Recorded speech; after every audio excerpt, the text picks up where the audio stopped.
en cet instant, je me sens un peu fragile, un peu émotive. Vous avez compris que le corps a cédé. En fait, j'ai fait simplement chuter sur un petit tapis. Je me suis retrouvée violemment au sol et c'est ce qui a fait en sorte que je dois me déplacer en béquille pour l'instant. Et ça me fragilise et ça nous fragilise quand il y a ce genre d'événement qui est purement physique, mais certains d'entre vous sont fragilisés plus émotionnellement parfois. Et j'aime partager ça avec vous. Tu me disais tout à l'heure, quand tu es arrivée, rappelle-moi ton prénom. Marie-Josée. Marie-Josée. Que tu avais beaucoup d'intérêt pour tous ces enseignants de la non-dualité, dont, semble-t-il, je fais partie, et pour lesquels je me sens de moins en moins proche, ou de moins en moins comme partie prenante. Beaucoup de choses se sont passées pour moi ces derniers mois. Et il me semble que c'est en résonance avec des nouvelles énergies qui apparaissent sur la planète, qui viennent nous transformer. Et personne n'y échappe. Évidemment, les transformations sont vécues différemment selon les personnes en fonction de ce qui est la prochaine étape qui nous appelle. Pour moi, ce qui a été vécu pendant ces derniers mois s'apparente à une sorte de dépouillement de ma spiritualité. Comme si je suis même passée par une phase d'avoir l'impression de perdre, de quitter. Je n'ai rien quitté, mais elle m'a quitté, la spiritualité. Pour revenir se vivre d'une manière juste comme une conscience dans mon humanité. Je me rappelle que pendant des années, ce qui a été au cœur de mes partages, et cette conscience qui descendait dans la matière, et c'est vraiment un propos qui m'était cher de comment on fait descendre la conscience dans la matière. D'abord, voir que je suis cette conscience et que cette conscience descend au cœur de la matière dans tout ce que nous vivons simplement en tant qu'être humain, dans nos rapports avec les autres, dans notre activité professionnelle, dans notre rapport à l'argent, la sexualité, et dans l'alimentation. Le petit dernier que j'ai longtemps oublié, que finalement, c'est au cours d'une année de nourriture pranique que des choses ont beaucoup bougé aussi en regard de l'alimentation pour vivre un certain déconditionnement. Et aujourd'hui, ce qui m'apparaît être la suite de mon chemin, et je ne peux rien partager avec vous d'autre que ce que je suis en train de vivre très honnêtement, c'est vraiment à partir de la Terre en qualité d'humain, de quelque chose qui grandit, qui s'ouvre et qui va vraiment absorber ce qui descendait. Parce qu'en fait, ce qui descend dans l'humain, ou cet humain qui s'ouvre à la conscience, c'est pareil. De toute façon, c'est moi dans les deux cas. Le contenu et le contenant, c'est moi. Ça, c'est complètement intégré. C'est aussi quelque chose que vous pouvez ressentir et vivre en conscience de plus en plus. Il n'y a rien qui m'arrive d'ailleurs. Ça ne vient que de moi. Et ça descend en moi. Mais aujourd'hui, la différence, c'est que je me sens, que je me vis davantage comme étant l'humain qui reçoit ça. Un humain qui bouge, un humain qui aime, un humain qui se trompe, un humain qui tombe. Ouais, un humain qui tombe, qui a mal, qui a besoin des autres. Un humain, ma foi, tellement, tellement ordinaire. Et je ne sais pas si ça peut vous parler, mais pendant ces mois de dépouillement de ma spiritualité, ce que j'ai éprouvé à plusieurs reprises, c'est que, comme si cette spiritualité, je la portais un peu comme un manteau, un joli manteau scintillant, c'était tout beau. Hein? Mais néanmoins, un manteau qui me protégeait. Et que là, j'étais vraiment encore plus vulnérable, plus à fleur de peau, plus nue, sans ce manteau qui était parti. C'était un peu inconfortable. Mais je me suis dit, mais de quoi avais-je besoin de me protéger?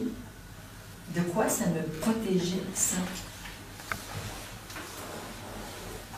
La raison pour laquelle j'ai envie de partager ça avec vous ce soir, c'est que peut-être ça peut faire un écho en vous. Mais de quoi ça me protégeait? Ça me protégeait de moi. Même si ceux qui me connaissent sont tous d'accord pour dire que je suis quelqu'un d'ordinaire avec les gens, accessible, disponible. Mais il y avait encore quelque chose à protéger. Derrière cette spiritualité. Tout n'était pas dit, tout n'était pas ouvert, tout n'était pas simple.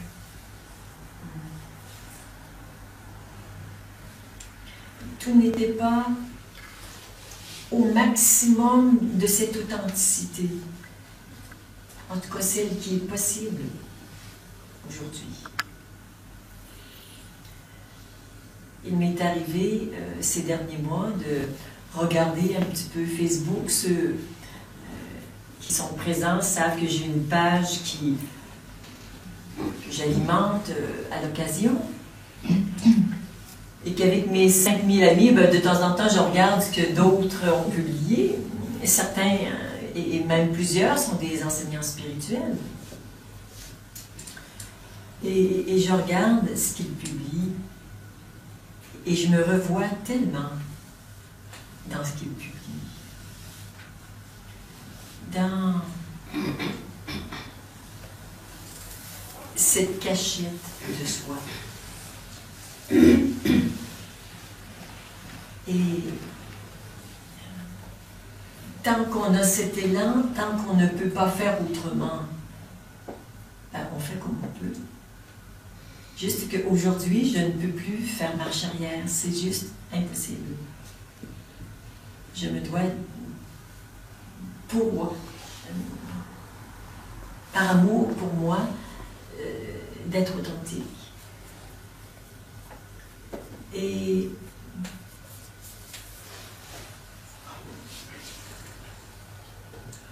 de partager que c'est encore plus simple que tout ce que j'ai pu croire, imaginer et vivre jusqu'à présent.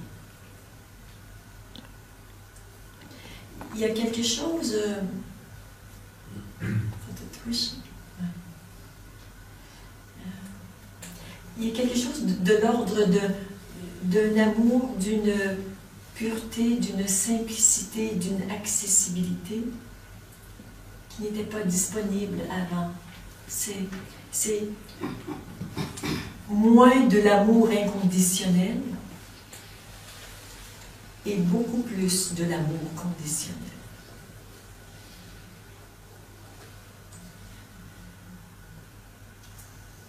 Et ça, c'est ma vérité. Et ce qui m'intéresse, c'est de regarder mon amour conditionnel pour moi et pour les autres, de regarder où sont mes limites, de voir aussi que la puissance de cet amour, il est immense. Je l'ai vu et je le vois œuvrer au cours des satsangs, mais aussi des ateliers. Quand on est 3 jours ensemble, je vois à quel point cet amour est grand et combien il transforme les gens. J'arrive de Nantes où c'était tout simplement d'une beauté indicible.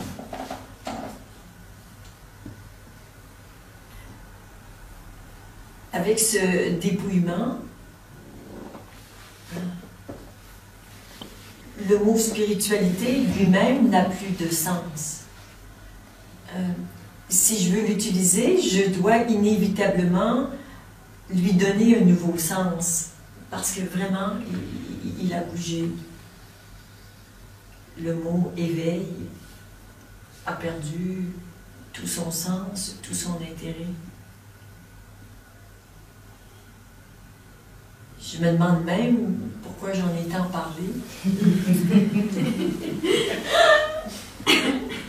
Alors que j'ai plein d'amis autour de moi qui sont éveillés, et puis après,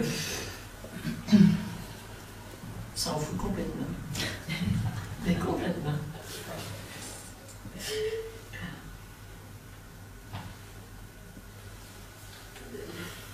Tout ce qui reste, c'est un lien du cœur qui est encore plus fort et plus vrai.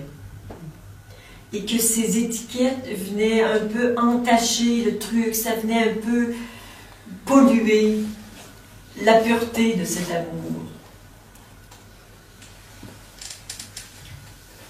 Qu'est-ce qu'on s'en est fait croire des histoires? Qu'est-ce que je m'en suis fait croire? Bien sûr, avec la meilleure volonté du monde, avec toute la conscience que j'avais, mais aussi une certaine inconscience. Et je ne sais pas du tout ce que sera la suite. J'ai vraiment beaucoup le goût de le découvrir seul chez moi, dans mes rapports avec mes proches, mais aussi de le découvrir avec vous. Qu'est-ce que vous allez m'inspirer de dire, de vivre? Il y a 2 semaines, j'étais à Cusier, en Rhône-Alpes, près d'Annecy, et ce fut un stage complètement déjanté, sous le signe de la folie, un peu de l'espièglerie. On disait un truc, le contraire arrivait, mais c'est comme si, ce que j'observais, c'est que les structures mentales se défont complètement. J'ai déjà vécu une expérience semblable à ça. Il faut passer par ces expériences un peu particulières. En cet instant, j'ai juste envie de nous prendre dans les bras. Ceux à qui ça parle d'être près de vous dans votre vérité humaine et divine.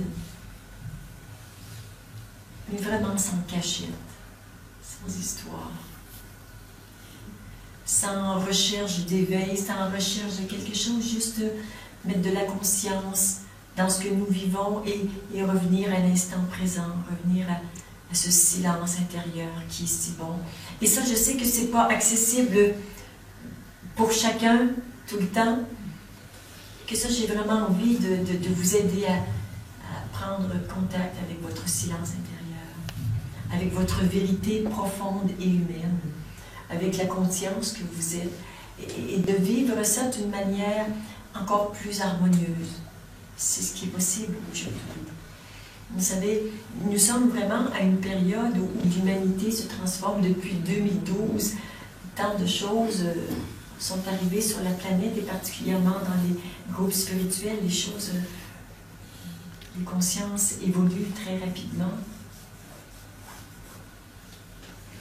Et nous avons accès à des énergies maintenant qu'on n'avait pas accès l'an dernier ou il y a 2 ans. Ça bouge à toute vitesse. Je suis vraiment aux premières loges pour vous parler de... J'en ai un peu parlé d'ailleurs, vous allez le retrouver sur les vidéos. Combien toutes ces notions de maître, disciple, ça c'est... J'ai plus ça. Le concept est complètement mort. Il n'y a plus de maître. Et ce fut important qu'il y en ait.